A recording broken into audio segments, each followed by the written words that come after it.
खाली करवाए फूल लेके नहीं खाए लही में से तूर देता तहार प्यार बुझत नहीं रा रा रा विनोद हवा बुझ जेबे। चलिए हमारे इस मंच पे जितने भी कलाकार बंधु हैं, जितने हमारे सम्मानित व्यक्ति हैं जिनका मैं नाम नहीं जानता, उनको भी दिल से प्रणाम। उनका सम्मान है कि वो इस मंच के हिस्सा है और आज उनके सामने हम सब कलाकारों को कुछ कहने का, कुछ गाने का, कुछ बोलने का मौका मिल रहा है। इसके लिए सबको दिल से प्रणाम कि आप लोगों ने इस लायक हम सब कलाकारों को समझा।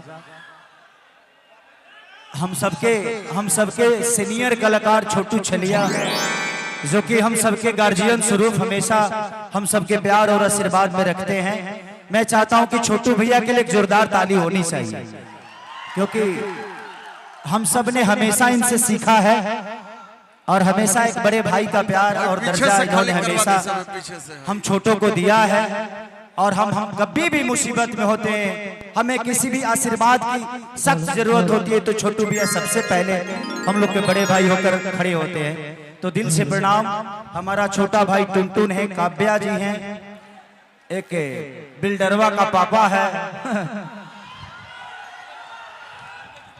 बहुत सारे कलाकार हैं, कितने लोगों का नाम, पवन, रविंदर एक बहुत प्यारा गाना गाया था मेरे लिए।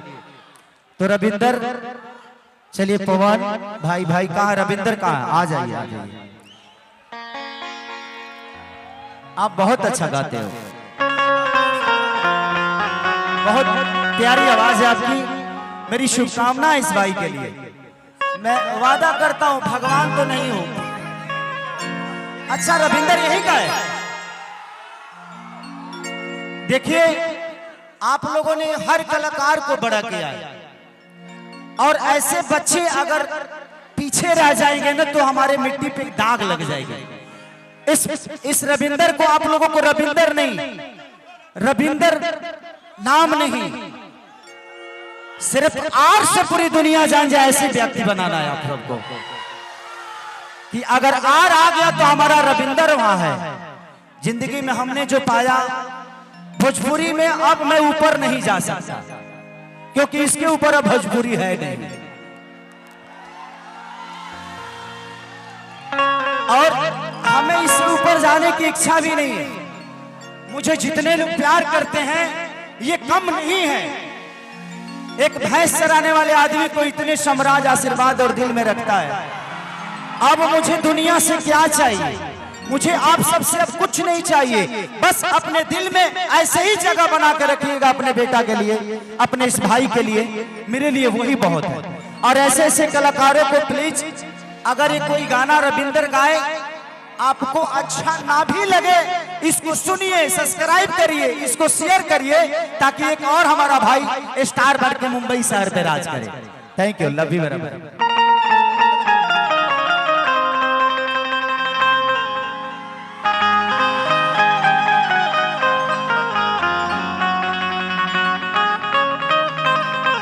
अच्छा ये हमारा भाई बहुत प्यारा है, ये गाता भी प्यारा है और देखने में भी हीरो है।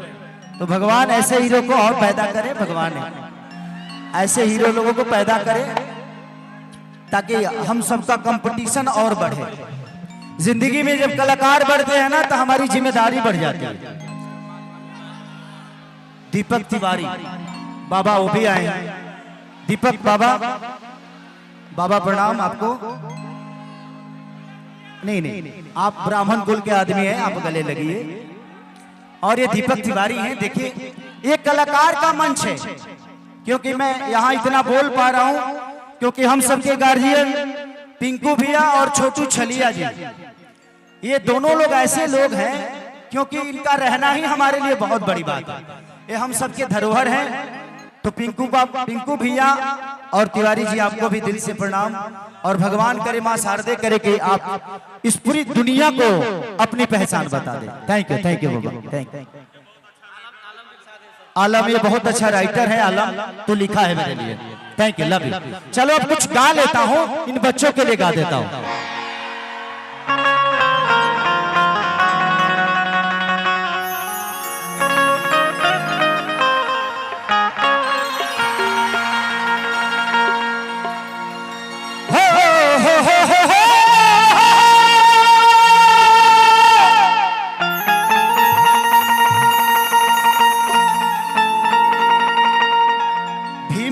सबको हटाओ, आवाज नहीं आ रही है।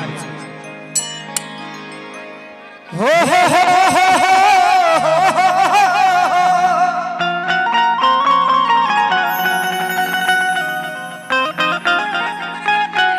Thank you. चलिए चाचा की तरफ से पुरस्कार है। अरे विनोद जी और पैसा है तो लेके आ जाइए।